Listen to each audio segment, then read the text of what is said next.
do it again. All right, boys, do I have your attention? What's up, gamers? That's more like it. That's more like it. But for the uninitiated, my name is Ranjit Mamba Senior Patel, and I'm going to be your host for this entire tournament. And I welcome all of you to Legions of Champions Series for PUBG PC India LAN Finale, powered by Lenovo and Intel. And well, we do have 10 teams, 10 of the best teams in the country coming down here, playing through the qualifiers, and there's a lot at stake. It's not just the prize pool, because we do have 10 lakhs in the prize pool, but the most important thing over here is the fact that the first team at the end of the day tomorrow is going to get a chance to represent the country, that is India, in Bangkok at the grand final. So that's a big achievement as well. To all the teams, I wish them a very good luck. But in the meantime, to hear a little more about Lenovo's commitment towards esports and their new Legion series, I'd like to call upon Miss Rohini Haldia. And if you guys could give her a round of applause, Miss Rohini Haldia, on the stage, please. Hi, hello everyone and welcome. It's an exciting day for us. It's been, like he was saying, it's been quite a build-up to this event. We put out a call for entries and some 150 teams signed up.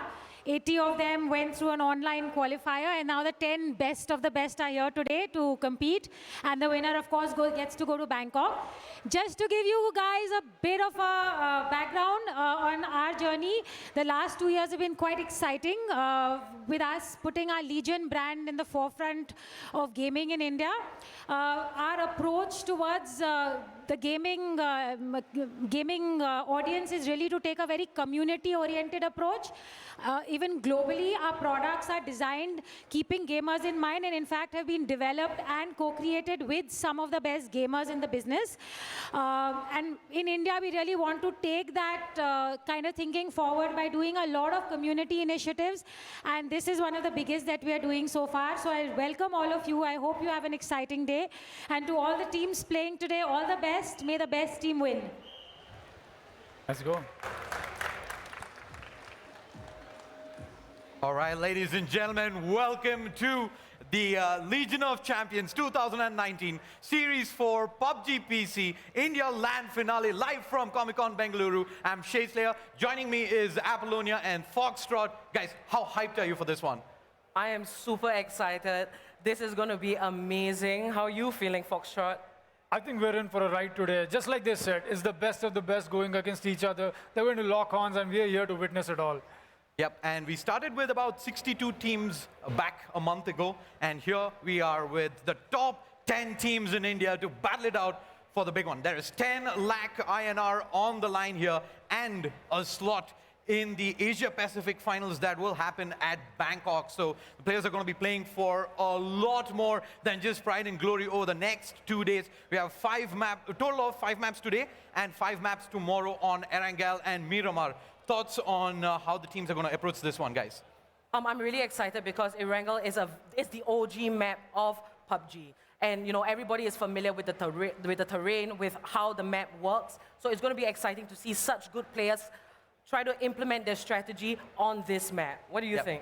I think, just like she said, we'll have a different dynamic come up in Miramar. It's going to be long-range fights, possibly more scouting, but it's all going to be an exciting show. All in all. And with that, we already have game 1 on its way. Into Erangel we go, as we have the flight path was, in fact, moving all the way from west to east. And the circle pretty much shows the fact that we have a lot of teams that are spread around the center of the map. Foxtrot. Right. We see multiple teams actually trying to make sure that they get their loots in first. They want that utility to make sure they pick those early, or rather the late fights in the end. Yes, we did notice, right, because the plane flight was from west to east, slightly towards north side. Everybody is dropping in the middle and closer to the east side, with the exception, of one team. You see green right over there. They're near Gatka. They're going to look to come into the circle. Everybody is very close. I'm looking forward to the edge camping of the circle. That's going to be exciting. And another thing to note is we have 10 squads in the server. That's 40 players in, and the map is going to be relatively empty, right? Yes. So the teams are going to be well spread out across. They don't really need to get into any early engages as such. I don't see too many squads who have dropped close by either. We see Curry Frags there going pretty close to Leo and team, and there's some shots fired as well, but Yes. at least for the first 5 minutes, I'd say all of these squads are just going to use it to calm their nerves down. It's a big LAN finale. There's 10 maps, the long road, and nobody really wants to jump the gun and be the first team to kind of have a disadvantage straight out of the bat. Exactly. So you see, right, we have teams really close to Yasnaya and as well as Lipovka. How they're going to rotate into the safe zone, that's going to be a challenge. You know, there are teams already at the edge. They're definitely going to bump into one another. How they're going to transition in there, who is going to scout from each individual team, that's what I'm looking forward to. That is so true. We already see the teams strategizing their push on how the circle is formed.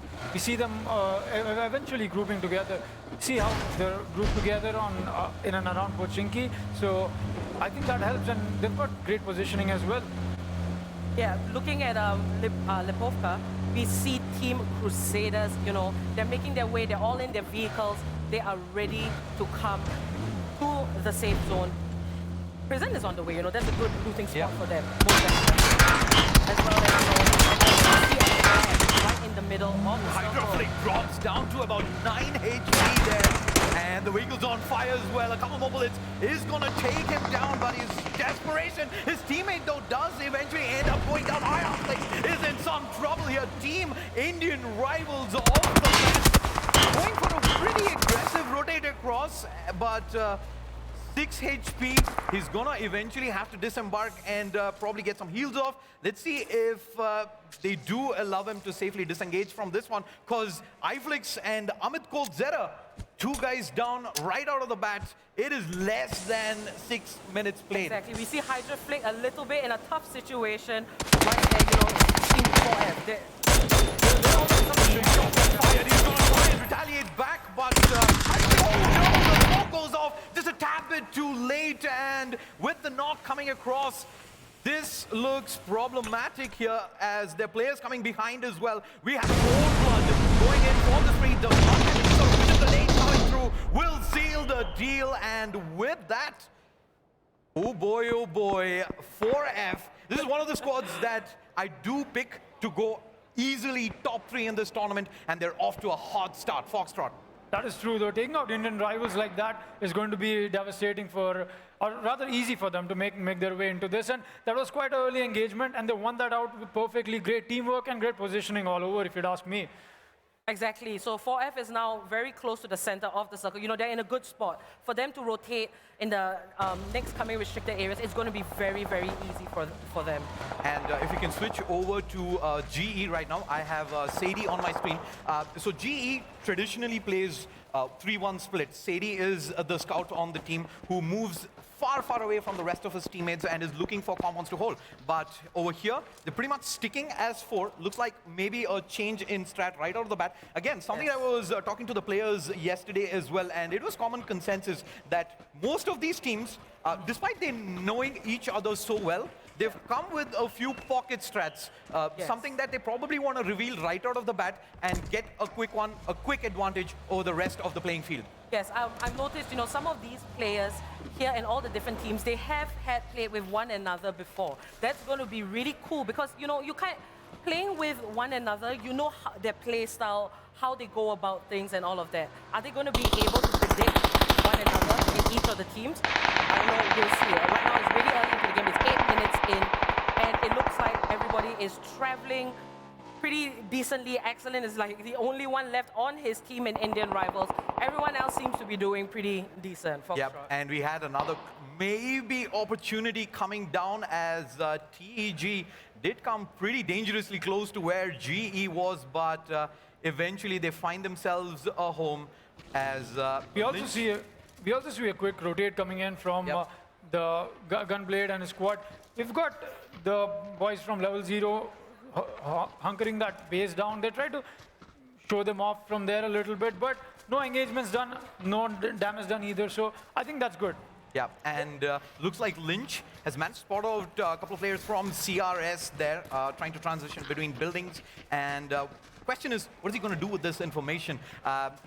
we had this chat before the match went live on how much early action are we actually going to get to see in the first two maps. Teams are going to be pretty conservative coming off the bat. You want to get a feeler in, you want to get some warm-up in as well. But seems like a couple of these teams have come out guns blazing, primarily because there is an advantage to be had from the get-go when the opponents are not really ready to fight, and getting early points on the board. It is a PUBG super system that's being followed, so there is a lot of value for kill points, and some of these teams will be looking to exploit that. Exactly. Like looking at TEG right now, they are in the middle of two other teams. And, you know, how are they going to rotate out of this? They're probably going to hold their ground and wait to see what is their next plan of action before they move. But, you know, in certain situations, you've got to watch your back. You've got to watch north, south, east, west. You don't know where other teams are going to come for you. Just like you said, Killua from TEG is just scouting for his team at the moment. They know there's somebody waiting for them, but they just want to be sure that they pick the fight in the best outcome possible. I mean, make the best outcome of the fight possible. So, like you said, they're closing in on those two teams, but will it be a sandwich push for them, or will they make it out of it? Only time can tell. So a quick tidbit about TEG. This is a squad that has 3 members from Chennai, and it's primarily been a Chennai 4-man squad. It's been in and around professional PUBG for a very long time, but I've been told the captain recently, who was also the IGL, retired. And they've had an experienced player come in the form of Aurum, who has had multiple international tournament exposure as well. So having an IGL like that step in, who has a wealth of knowledge of having played on the big stage, I think is going to help them a lot when it does come to decision making in the future. Exactly. And now we are looking, you know, TEG, they really are holding their ground. We can see Killua right there. It looks like he's scouting, looking for some sort of opening to see where his team will be able to rotate. And as you did mention as well, TEG, you know, they've been around for quite a while. They are experienced. You know, it's nice to see that these teams are practicing patience. They're not rushing into anything, and they're taking their time to figure out what's going to happen next. Yeah, as look, if you can actually have a look at the map, we didn't really get to talk a lot about the first zone. It does move a little central, did encompass a fair bit of the military island the first time around, but this time it's clearly going to be a main island circle, so barely any sort of rotations required from some of these teams. The probabilities that you've seen earlier as well, if the circle does hard shift and one of these squads is just dropped remote, chances are you're going to have to run into a lot of traffic before you do make it into center circle, or even if you're playing edge. But in this scenario, we have teams who are very comfortable now inside, and it's going to be a cat and mouse game to see who gets the first advantage, who can outpoke the opponent, maybe get rid of their vests, their helmets, and maybe even expend some of those heals as well. Yes, I'd like to point out, if we take a look at Pochinki, we know that Indian rivals, unfortunately, they lost some of their members, and it's only Excellent around, but he has got the whole of Pochinki to loot up, get his items, whatever he needs, and let's see how he's going to be able to, you know, maybe get a few kills, because you do get points out of kills that you can get. And we see the area has been restricted. It is slightly closer to the south side. Excellent looks like in a good spot for Indian rivals. Wow, okay. We're going to see how that's going to go.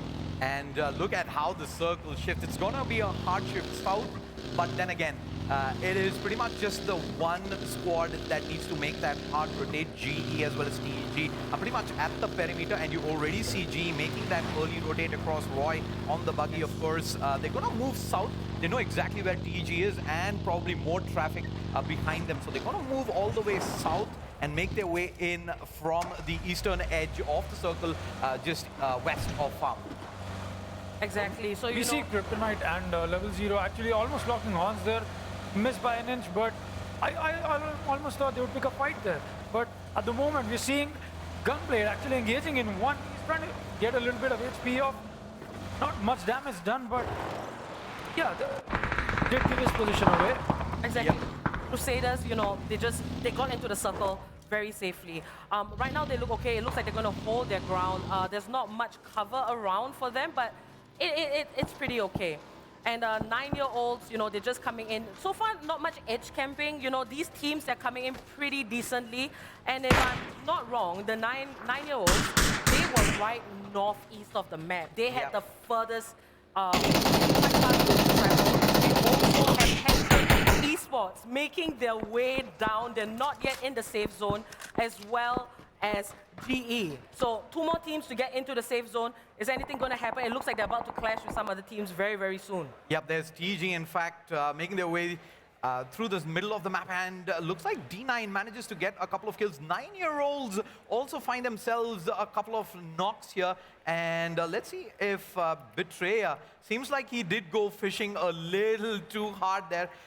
This is, again, something that players are going to be eventually getting caught out for, is over-peaking. You get that opportunity a couple of times, you feel like you've got the advantage there to probably re-peak that out, but the second time you peak, boom, you're ready to be taken out. Exactly. So TEG, they're very, very close to both District 9 and District 9 and as well as a few other teams. You know, now they're moving about, everything seems all right. So Kryptonite, they're scouting the area. They're looking for who's about to come. And we see GE is probably going to run right into Kryptonite. And how is that clash going to be? What do you think, Foxtrot? What do you think is going to happen? I think it's going to be one hell of a fight with the hills advantage that they've got, the ridges and those rocks. I would say the terrain is just helping them and favoring them at the moment. But let's just see how they win those gunfights out. Yep, as KT, at least for now, they've got themselves a nice little compound in the center. I see level 0 on the rotate as well. The circle, as it gets smaller and smaller right now, there's going to be a lot of traffic that teams will encounter as they make their way in. There's not too many compounds to hold as well, so there are going to be squads up in the open who are going to be using that open terrain to fight. You need a lot more of utility as well to ensure that you don't get gunned down on transit. Yes, and so the next zone, we can see it right now. It looks like TTX and Crusaders, you know, they're in a little bit of a scuffle. Something's happening out there. The funniest thing for me, you know, is that Indian Rivals, the last player, Excellent, he's still safe. Yep. He is straight chilling right outside of Pachinki. That is fine, but it looks like one player has been knocked down from the side of Crusaders. And we see Crusaders and TTX picking up a fight there, and that's outside the circle at the moment with the phase 4 circle coming in rather. It's going to be a tough fight for them. They have to get those frags and make sure they make inside the circle on time, because the other team is going to be there ready to take that advantage off of them. Exactly. So this exchange with TTX and Crusaders, you know, it's pretty tough. But TEG, you know, right now we see that they're holding their ground. They're pretty comfortable. You know, they're comfortable right now. So that's good for them. GE, on the other hand, they're still making their way to the circle. 9-year-olds looking out. At this point, these teams, they know that the circle is really small. And they know that it's going to start, fighting is going to start happening. We're 17 minutes into the game. 10 teams are still around. Oh, wow, we see TTX just get a kill on Crusaders. That is insane. So that's 1 point for them. It's good because, you know, for every kill you do get 1 point. Chicken dinner, that's 10 points for you. Yeah, so this is again something that we talked about earlier. Yes. The fact that there is a lot of wait for kill points in this game. So the aggressor does have a good payout if you do come out on top. So not only do you have to find knocks, but that being said, GE is going to find themselves, I think, a couple of knocks there. And let's see if we can quickly jump on over to Kinzu there and what's happening on his end. Kinzu is just going frag heavy on the opponent at the moment. Crusaders not able to hold their ground against him. He gets 2 knocks, and Danny, we see him go for the revive, but will that be possible with that SKS in hand on Kinzu? Could possibly go for that utility on his nades as well, and he will. Yeah, let's move on over. Rachit Panwar, in fact, from inside the building there, just barely peeking through the grills, finds himself a knock onto AK God, who is bleeding out. Just Fire also seems to be taking in quite a bit of damage on the outside. AK God, 4 HP, 3, yeah, he is done. Tantrum does get eliminated here. The first squad out, but you still have 28 players battling it out to see who gets the edge. That was a one-man show for Kinzu. For Tantrum, he just wiped out a whole squad, or 3 men at least. And I think that's a dominating presence being felt here on the map by Tantrum Esports. That's insane. So, you know, TTX, they only have 1 member left, and that is Kinzu, but he is holding his ground very, very well against 4F. All the other teams, you know, they're still doing their own thing, holding their own ground. And it looks like GE is just about coming into the map, but we will look at 4F as well.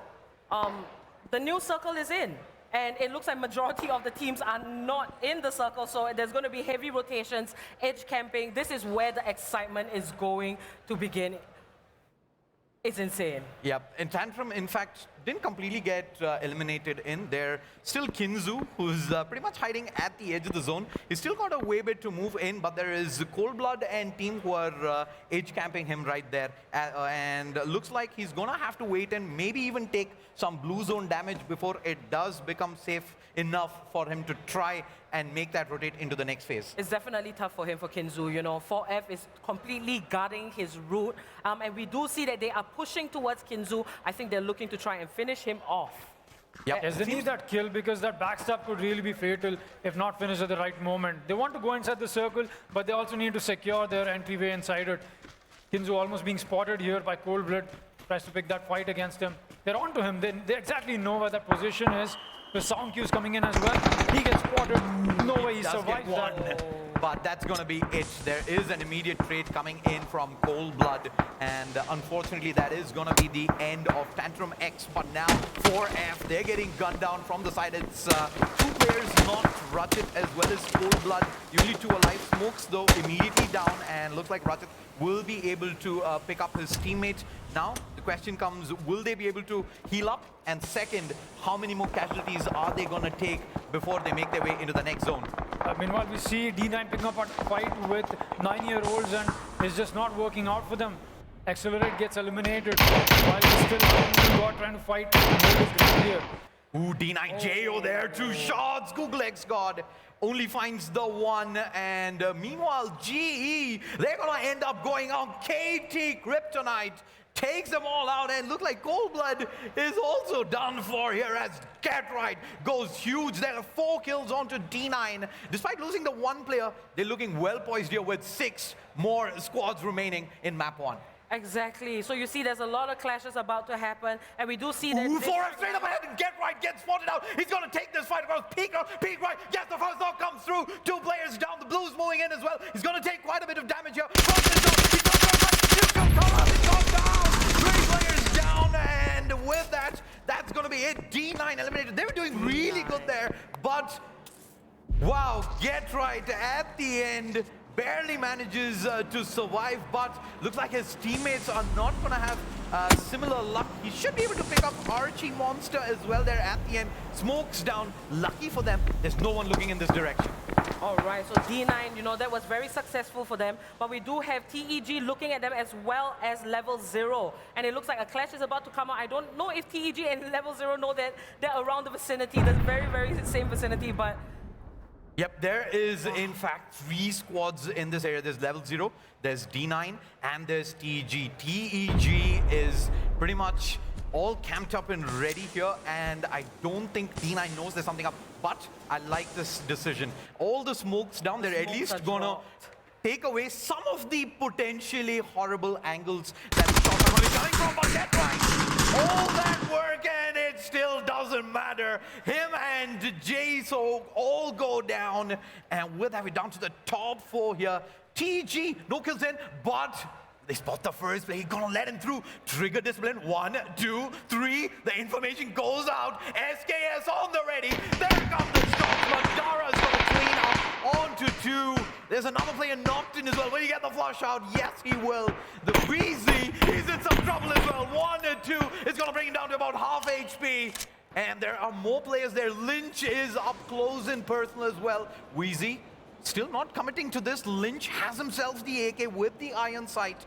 He's got 1 smoke, but he's getting shot from the right. There is a third party happening as well here. I think Captain did manage to get a decent angle onto Lynch.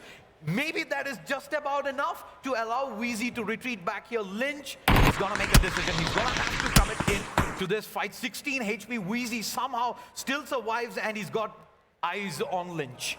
Exactly, this is what we were talking about, you know, the edge camping and everything. TEG held their ground for so long, and we can see that their teammates are trying to revive the fallen member. Level 0, you know, they're still trying their best. 2 members left, does not matter to them. They are still going to try and make this work, try to get more points and everything, probably work for a chicken dinner. That aside, I just want to point out, looking at the map, Indian rivals, we know most of their teammates got taken down earlier in the game, Yep. but Excellent is still around. He is still around. And if he can wait for the ending where it's really small and get a few kills, like if there's a crossfire, he pick up some kills, that could be an amazing thing for Yep, their team. Because considering the that they lost 3 players at Exactly. the get-go, right? This is pretty much already best case scenario. Exactly. It is cookie points. Every single point that he can muster from this point on is going to be a big bonus for Team IR, but it's going to be tricky for him to kind of eventually make his way in, because there's 3 other squads, a lot more players in the server who are going to, at a moment's notice, take him out. And the next circle, we can see the restricted zone is there. Excellent is actually in the circle. He is safe. We see Kryptonite. They are going to make the rotation. Foxtrot, what do you think is going to happen now? It's down to 4 teams. I think there was some great positioning coming out from level 0 because they eliminated D9 and they were so powerful, so dominating. They let D9 eliminate 2 of the squads, and they just took the advantage up from there by flanking D9 from the back of the circle on the borders of it. We see Axel almost picking up a fight here with Sir Rudra from Kryptonite. Possibly could meet his demise, but still hopes for Indian rivals. Yep, Excellent now maybe has an inkling that there are players coming in from behind. You can see him checking both the angles. He's not too comfortable being there, but I think he's pretty much already gotten the job done. Exactly. Yeah, he's made it to top 4 here. And from this point on, he's going to be just straight up looking to maybe third party in to some of these fights. Because you don't really need to get the knock and the kill. All you can do is you just stay apart, tap, tap, tap, tap, tap, secure the kill, and that's 1 more point at the back. Yes, and this play area right now, it's like an open field. So these teams, they got to be very strategic. Are they going to use the environment like the trees to help themselves, to take cover and whatnot? It looks like none of the teams have brought in vehicles at this point. It's too late in the game. Yep, you usually see vehicles being used pretty much as cover towards these final circles, especially the ones that do end up in open fields. A makeshift barricade, yeah, right? you do see a lot more of that on Miramar, but it is not unconventional to have that here as well on Erangel. But looks like it's going to be all on foot. It's going to be straight up aim duels from this point on Foxtrot. We see level 0 spotting TEG, drops 1 down, confirms the kill. Doesn't want to get aggressive though, he's waiting for his teammate. There's only a duo for them at this moment against the 3 of TEG coming up. Yep, and Naitik seems like he has an idea of where Wheezy and Captain are playing from. He's checking the corners, and there are shots coming in this direction. He's definitely spotted Captain right there. Out comes the SKS. He does have a 6x on him. Utility-wise, they're not doing all that great. He's got a couple of nades in, 1 smoke only, and they probably want to Right, keep on the... Yeah, and we see right there, all the teams, they're down to 2 members, 1 member. But Kryptonite, they still have 3 men standing strong. How are they going to play this? This could actually possibly be a chicken dinner for them. Yep, and Captain Pons, he knows exactly where 2 players are playing from, but he seems like he has no idea of where Excellent and even TEG, for that matter, will eventually be taking this fight from. They do have Wheezy checking out the perimeter there, and I think he's gonna eventually end up running into Mad here in just a moment. All right, we see shots being fired from the side of Kryptonite at level 0. That is insane, Not much there, but there's the pressure. I feel like the circles in this game has worked in heavy favor for Excellent. He's just right at the edge. He's going to make that rotation very, very soon. And TEG, they're in a comfortable spot. Level 0, moving in, and Kryptonite, they have the biggest distance to go. But they do have 3 men, and that is basically the upper hand right now, this late in the game. And the circle as small as this one now, I think we're going to see a lot of players who are prone. We have still 8 players in the server. As soon as you step up, your chances are, oh, there you go, Excellent does end up getting spotted by KT and eventually eliminated. So 4th place is pretty good, I would say. 4th place, yep. I mean, looking after the first 7 minutes of this game, they're more than happy taking that. They're like, yep, we will go with that, but oh, Rudro does end up getting knocked, trying to spot players out, but TEG do a fabulous job of finding the first knock. And now, KT, they're just so far apart. I don't think that's going to be a res that is possible. And meanwhile, Kaushik finds himself a knock, but he's traded by Wheezy, and this is going to be... He still doesn't find it. Wheezy down to 43 HP. It's going to go for a repeat back again. And the start of the trade across comes through. And we are down now to the top two squads. We have Nitik, who's in a 1v1 situation. Ooh, this is close. spicy. Yeah. This is spicy. It's the game of cat and mouse now. Who's going to be the first one to find the opponent? We have Madara down to half HP. Nitik sitting with 100 HP, so he does have the advantage. 6x with the SKS. All it's going to take is 2 body shots here to close the deal out and give Kryptonite that first chicken dinner. Nade across. Oh, the transit! Not good enough. He decides to move out of cover, try and get himself a better position inside the zone, but... GG well played. GG well played, Kryptonite, as they take the chicken dinner, map number 1 of the LAN finals here of Legion of Champions 2019 Series 4 PUBG PC India qualifier. An absolute treat to watch. Something very different than what I'd expected to see. I thought, yeah, we're going to have a pretty cagey affair, at least at the beginning. Teams kind of getting a feeler of where the squads are going, where the drop's happening, see where the squads are, maybe take a couple of shots as well, get a couple of knocks. Nope. IR. Come right out of the bat, so they drive straight through a couple of squads, got lucky the first time around. The second time, there was no saving them. They pretty much got pinched in the entirety of 4F surrounding them, and they lose 3 players. But kudos to Axel there at the end. He still managed to get quite a bit of points for his squad, exactly, 4th position. And big shout out to Kryptonite as well. They did the smart play. They got center circle. They've got themselves a good compound to hold. Exactly. They caught a lot of players on transit as well. They got in few knocks, they got a few kills, and more importantly, as the zone shrunk, Kryptonite had the better positional advantage there at the end. They knew exactly the fights to take. They took smart fights, and even in terms of kills there, I see about 7 kills on the board for them. That, with the chicken dinner, gives them 17 points, an absolute perfect way to start off map number 1. Foxtrot. Totally, that was some showdown that we got to see. Just like you said, Indian rivals, they got eliminated too early. I think they were just trying to relocate themselves and they got caught off guard, and that was just not in their favor at that moment. But all in all, great play by everybody. Obviously, that D9's domination, unforgettable. Those two teams wiped out just like that. Great play, great gunfights, and more than that, it was awesome positioning, I would say. So it was really smart of Kryptonite. It's like they knew that they had 3 players, they had the upper hand. And the way they distributed each of their members, it was great because 2 got knocked, but the last one managed to finish off all the kills to get this victory. Yep, and with that, we're done with map number 1 on Erangel. Next, we're stepping into Miramar. And that's a complete different map, a complete different approach to how squads approach as well. The terrain is completely different than what we have seen here in Erangel. There's going to be different strategies. There's going to be different ways that squads are going to look to approach. And now that we've finished map number 1, there's now a leader. And then there is the pack that is chasing them. Yes, it is a 10-map series, but we're already going to see squads kind of mix it up a little. You have your front runners, and the people behind now, they're going to have to change things up. You're going to have to play maybe a little more aggressive to try and get some points on the board and catch up to the front runners. What do you think? You think you're going to see that right now? Or you think it is just way too early to kind of push teams to change up whatever they've come prepared with? It is the first map. You know, like I said, we have 10 games to go. So, you know, this can be kind of like testing the waters, figuring out what's happening.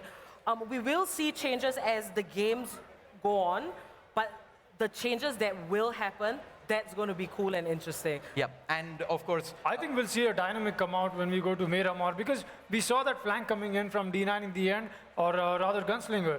So that was quite a play, because he had the grass, or rather the trees, to his advantage. He was trying to hide in his sights, trying to use the map to his advantage, but with the barren terrain all in Miramar, it's going to be long fights that we'll get to see, and more than that, we'll be able to see the teams try and play out their best.